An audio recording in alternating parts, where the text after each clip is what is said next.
Asia کی عظیم دینی درسگاہ مادر علمی دارالعلوم دیوبند سے آج کون ناواقف ہے؟ پوری دنیا میں اس کے چرچے ہیں۔ دنیا کے کسی بھی کونے میں آپ چلے جائیں، آپ کو دارالعلوم دیوبند کا فیض وہاں نظر آ جائے گا۔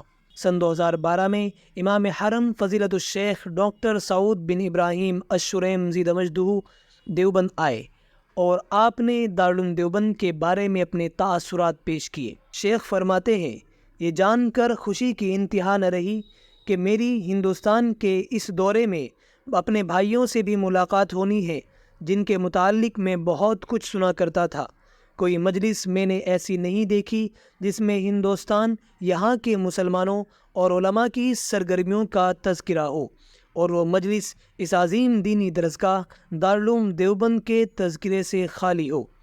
حقیقت یہ ہے کہ مجھے کوئی ایسا شخص یاد نہیں جس نے ہندوستان یا یہاں کی اسلامی خدمات کا تذکرہ کیا ہو اور اس کی گفتگو میں اس دارالعلوم کا ذکر نہ آیا ہو۔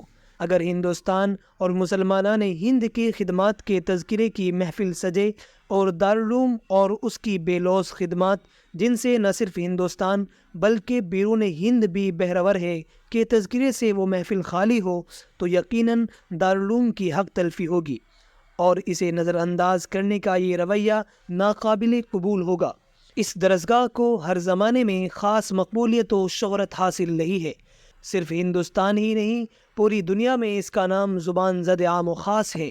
خداوند قدوس کا شکر ہے کہ اس نے اس درسگاہ میں آپ حضرات سے ملاقات کا موقع مرحمت فرمایا، جس کا تذکرہ بارہا سننے کا اتفاق ہوا۔